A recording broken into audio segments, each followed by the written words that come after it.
Hey everyone, welcome back to Corporate Decoder, the place where we decode the language of big business and big money. Today we are looking at the annual shareholder report for the Putnam BioRevolution ETF, an exchange-traded fund that specializes in companies involved in the biology revolution.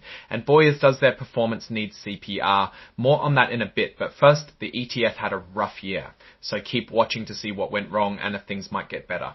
If you appreciate getting straight insights from corporate documents, make sure you're subscribed. We also have a Discord community linked in the description below where you can discuss these topics and more. Join us there. This report covers the period from May of last year to April of this year. So what exactly is a biology revolution company? Basically, it's a company that is using new technologies to change how we understand and use biology. This could include companies that make tools for biological research, companies that make products from biological materials, and even existing companies that are using biology to improve their products or operations. Let's jump into one of the most important questions. How much did it cost to run this fund? If you had $10,000 invested in Putnam BioRevolution ETF, your costs for the year would have been $67. That works out to be about 6-9%. This number includes waivers and reimbursements, so expenses would be higher otherwise, so keep this in mind. The fund company is working to keep expenses reasonable. Now let's look at how the fund performed and what factors drove that performance. And here is where the numbers aren't pretty. For the 12 months, the fund returned negative 4.93%. That's bad, but let's explain by highlighting the good and bad.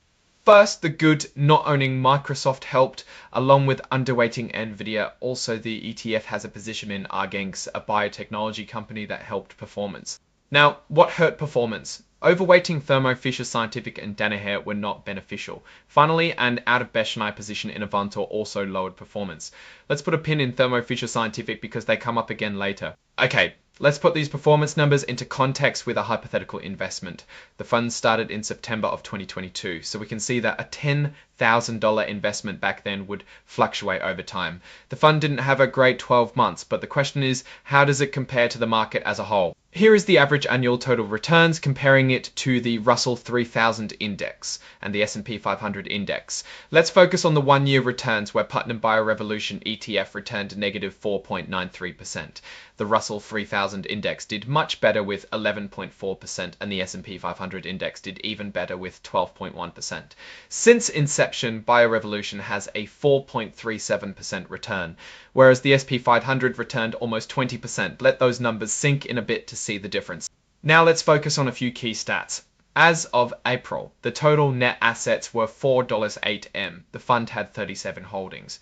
Finally, the portfolio turnover rate was 32%. This means that the fund replaced approximately 1/3 of its holdings over the year.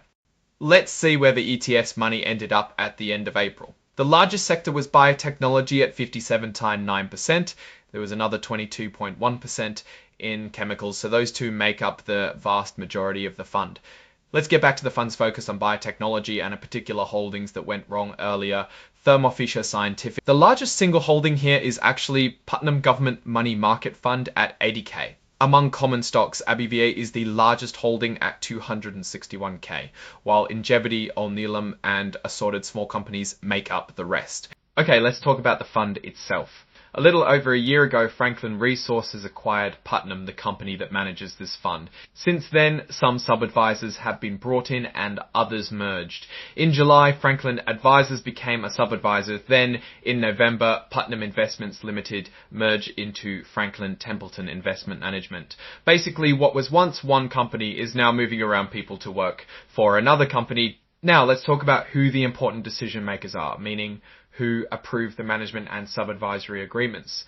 Ultimately, the buck stops with the Board of Trustees, confirming that all changes were consistent with the fund's best interests. I know these reports can be a lot. To learn more about the fund, check their website, get the prospectus, read their proxy voting information, look at their financial information.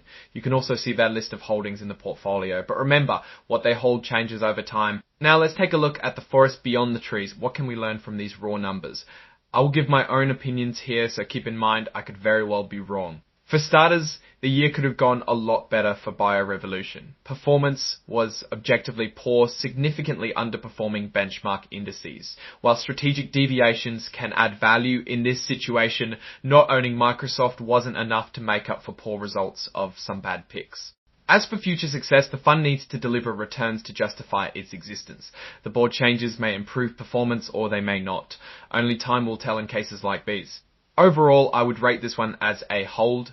As a potential recommendation, I would like to see a few quarters of improved performance before throwing any money at the concept. Alright, that's our breakdown of Putnam BioRevolution ETF's latest filing. What's your take on these numbers and what they signal for the company's future? Drop your thoughts in the comments. If this analysis was valuable, hitting that like button really helps, and subscribe for more deep dives. Don't forget to check out the Discord in the description. Thanks for watching, see you next time.